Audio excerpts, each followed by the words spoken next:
God's way every day.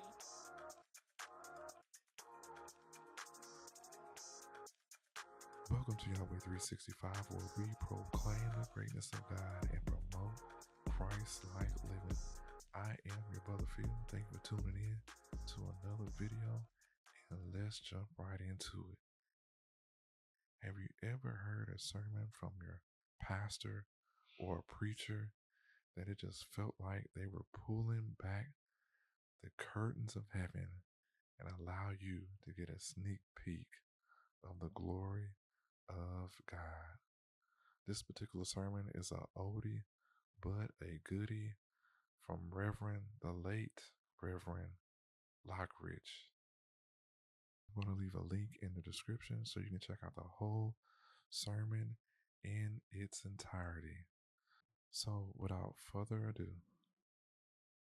a blast from the past.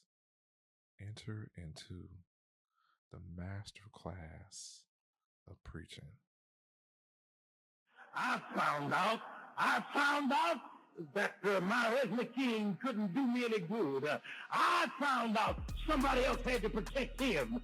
I found out that under certain conditions, somebody had to rescue him. Then that makes me draw close to my Shona King. Oh, my King always has been king and always will be king. Oh, my King is, well, David said, the heavens declare the glory of God, and the firmament showeth his handiwork. That's my King. No means of measure can define his limitless love. That's my King. No far-seeing telescope can bring into visibility the coastline of his soulless surprise. That's my King. No barrier can hinder him from pouring out his blessings. Nobody can keep him from saving me. Nobody can keep him. I don't care what you tell him about me. He knows me. There's no barrier can hinder him from pouring out his blessings. He's enduringly strong. He's entirely sincere. He's eternally steadfast. He's immortally graceful.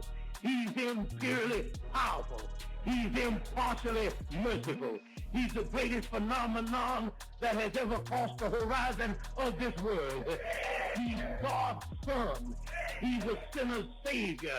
He's the centerpiece of civilization. That's my King. And what I like about it, he doesn't need me, and he doesn't need you. He stands in the solitude of himself. He's august and he's unique. He's unparalleled. He's unprecedented. He is supreme and preeminent. He is the loftiest idea in literature. He is the highest personality in philosophy. He is the supreme problem in higher criticism. He's the fundamental doctrine of true theology. He's the cardinal necessity of spiritual religion. He's the miracle of the age. He's the superlative of everything good that you choose to call him. He's in every way able to satisfy every need, your need and mine, and everybody's need simultaneously. He can hear all of us pray at the same time. He supplies strength for the weak. He's available for the tempted and tried. He sympathizes and he saves. He strengthens and sustains. He guards and he guides. He heals the sick. He cleanses the lepers. He forgives sinners.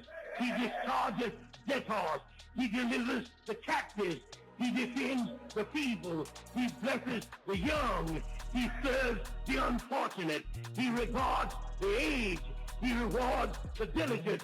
And he beautifies the meek. Now that's my King. Well, do you know him? Do you know him? Hey! Do you know him? That's my King. Well, I ask you, do you know him? He's the key to knowledge. He's the wellspring of wisdom. He's the doorway of deliverance.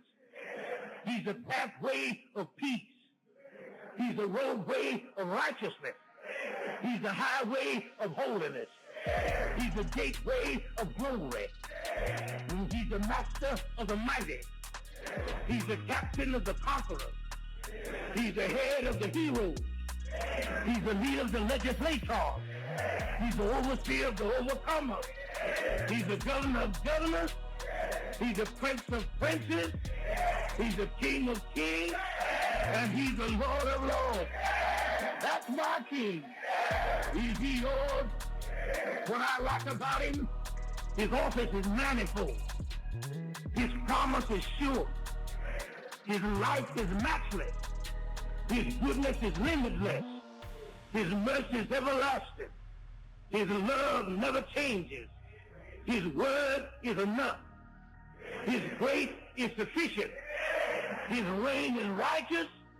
His yoke is easy, and his burden is light. I wish I could describe him to you, but he's indescribable. Well,